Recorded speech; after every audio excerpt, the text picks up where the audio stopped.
Bullies slapped quiet black girl in the hallway. She snapped his elbow before the teacher arrived. Her books hit the floor first, one by one, like the rhythm of injustice falling in slow motion. Then came the sting, a loud crack across her cheek that echoed down the hallway like a shot fired into silence. Students gasped. Some laughed. Others froze. But Amara didn't cry. She didn't scream. She simply stared, quietly, at the boy towering above her, his smirk dripping with cruelty. For months, she had endured. For weeks, she had bitten her tongue. But something shifted behind her dark, tear-glossed eyes. And in the seconds that followed, before any adult came running, she grabbed the bully's wrist, twisted, then snapped his elbow in a way that silenced the crowd more completely than fear ever could.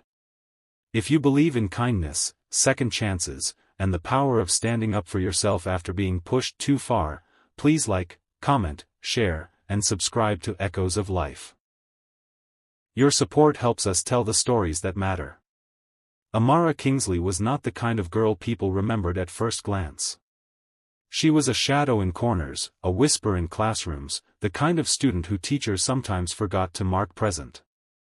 Her hair was always in a loose braid, her eyes always scanning exits, and her notebook was filled not with class notes, but sketches, hundreds of them, drawn to escape.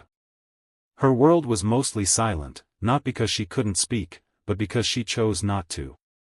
After her father died, Amara stopped talking. Not a single word for over a year. Not at home, not at school, not even to her mother. The quiet had become her armor. But even armor dents under pressure. Jefferson High was like many suburban schools, shiny on the outside, cracked underneath.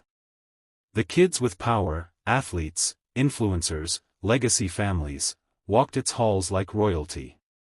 Amara was invisible to most, and when she wasn't, it was for the wrong reasons. They called her mute, creep, shadow girl. Some joked that she was cursed, possessed, or just plain broken. And the worst among them, Trey Sanderson, made it his personal mission to break her even more. Trey had everything: height, swagger, and a father on the school board. He thrived on fear, tossing insults like grenades and waiting for the explosion. Most students laughed along. It was easier than being his next target. Amara became his favorite prey not because she fought back, but because she didn't. He tripped her in hallways. Drew crude sketches on her locker. Once, he grabbed her sketchbook and tore it to pieces in front of the art class. She said nothing. Just picked up the pieces and walked out. But that slap in the hallway? That wasn't just another incident. That was the moment everything changed. Amara hadn't planned it. She hadn't trained or visualized or daydreamed about revenge. It was instinct, the raw kind that comes from being hunted for too long. Her grip was fast, her movement fluid, and before anyone could blink, Trey was on his knees, screaming in pain, cradling an arm bent the wrong way. The hallway erupted, not with cheers or panic, but with silence. The kind that shakes you. When the teacher arrived, they didn't ask what happened. They yelled at Amara, pulled her away, called the nurse, then security. Trey was rushed to the hospital. Amara was suspended immediately. Her mother was called into the principal's office, eyes wide with worry and confusion. But still, Amara said nothing. Not even then. The days that followed were chaos. Rumors flew. Half the school called her a psycho. The other half called her a hero. Teachers avoided her. The principal considered expulsion. And yet, behind the curtain of controversy, something else was happening. A video of the incident had surfaced, shaky footage from a student's phone. It showed everything: the slap, the silence, the snap. And it spread. First through the school, then the district, then TikTok. Millions watched. Some condemned. Most applauded. Journalists picked it up. Advocate spoke out.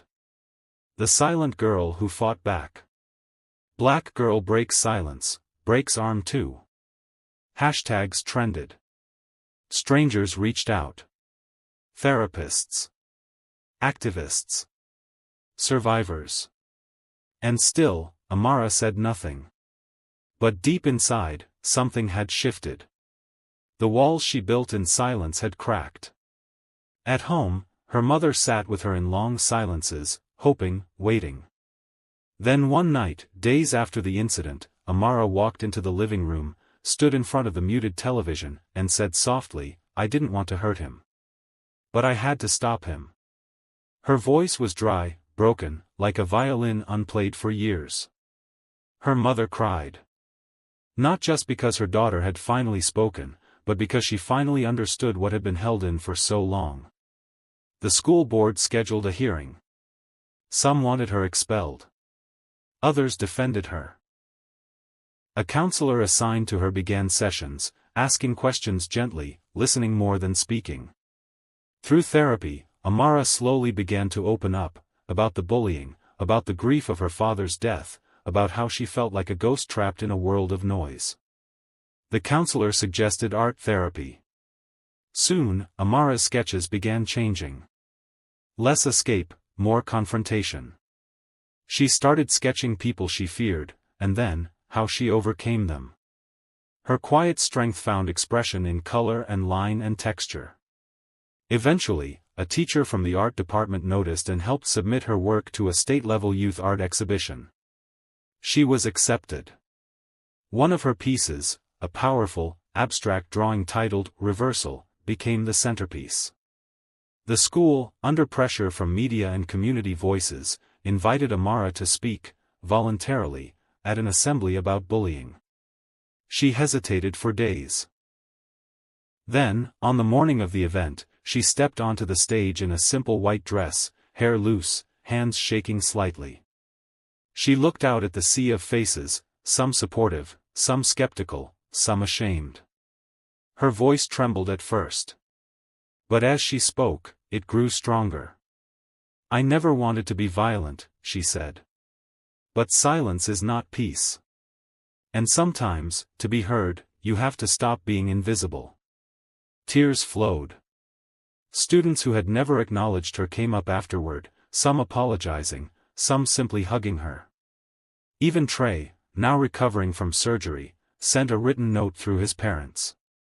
It wasn't a full apology. But it was a start. From that day on, things didn't become perfect.